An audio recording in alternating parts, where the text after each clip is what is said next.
Hey you guys, it's Melissa Summers with Go Big Creative, and I'm here to tell you about the 5 tips that you can use in your visual content marketing today. Tip number 1 is fit your image for the platform you intend to use it on. Might sound kind of trite or maybe super obvious to some of you, but when you create a piece of content for, say, Facebook, it's not necessarily going to work for another platform like Twitter.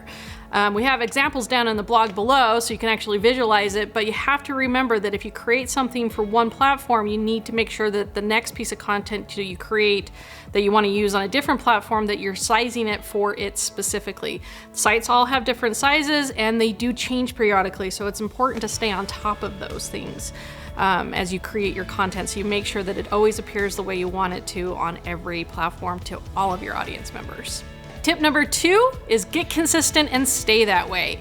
And what I'm talking about here is branding. You need to have a brand and have brand guidelines. Whether you're an agency that has multiple people working on creating content or you're just a one-person show, having these rules documented gives you a lot of ability to create quickly without having to think, oh, what color should I be using here? What kind of feel am I going for?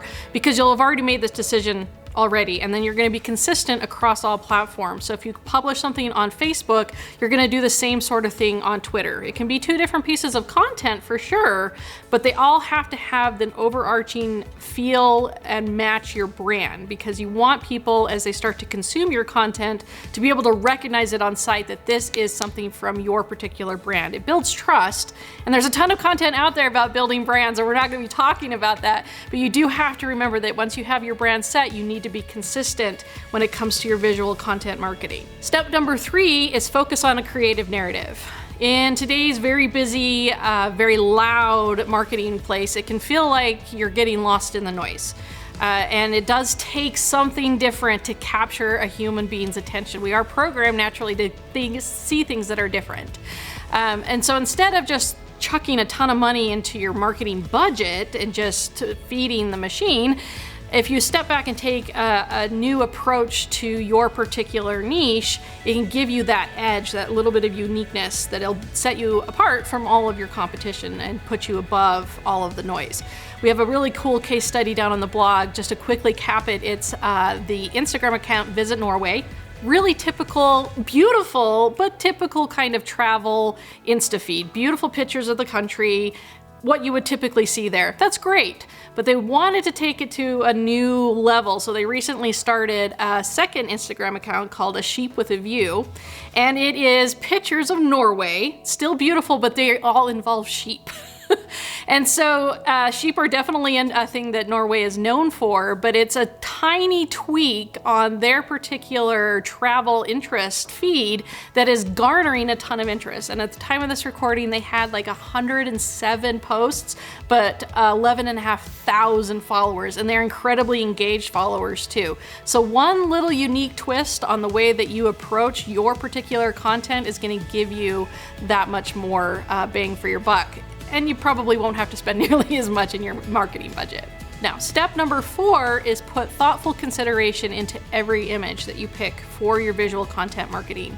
And this is really important because a bland image or something that is completely irrelevant to what you're trying to talk about, or the very worst thing, a very overused stock image, is gonna tank all of that effort. You could have a great blog about why we should pay teachers more money and make some really awesome arguments, but if you include your blog post with a picture of some flowers, it does nothing for your audience, and it definitely hurts you as far as any kind of rankings or that sort of thing is concerned. So really think about it.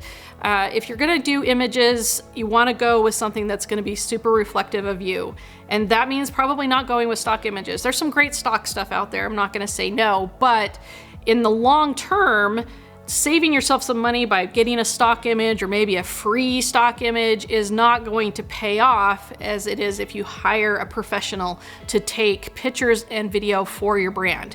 It can seem like, I'm gonna have to spend money on this, but if you get somebody who can take pictures and video and capture your brand's personality, not all videographers are made the same, find one that that already does work in the style that you like, so you know that they're gonna capture what you want. And then you're gonna have a whole library of your own material that you can use in your visual content marketing that will blow everybody else out of the water when they're just using stock images that aren't really there, that don't really have pictures of people in them, that are boring or they've been overused. That is gonna give you a huge leg up. So go find a professional that already does work in the way that you like, hire them, and you are gonna reap huge benefits from that. So tip number 5 is always use visuals in any of your content marketing. It's not really a tip so much as it should be a rule. Visual is the supreme leader when it comes to any kind of content marketing today on any platform, because your audience are humans, and humans are programmed to respond visually but more than anything else. So if you're looking at 2 ads or just 2 posts that aren't necessarily even paid marketing, the one that has the visuals versus the one that just has text, the one with the visuals is gonna get 2 to 3 times more engagement, which is what you want.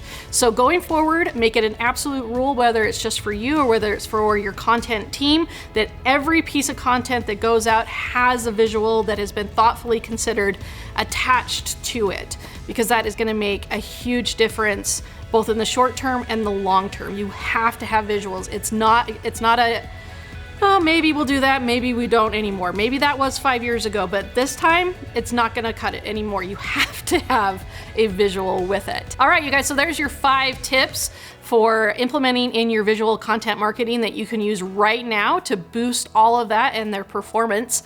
My name is Melissa Summers. I'm with Go Big Creative. We have the blog on our site that goes over these tips in a lot more detail, and it also has 4 bonus tips for working on making sure the visuals for your website are working perfectly, and it also has an infographic for easy consumption.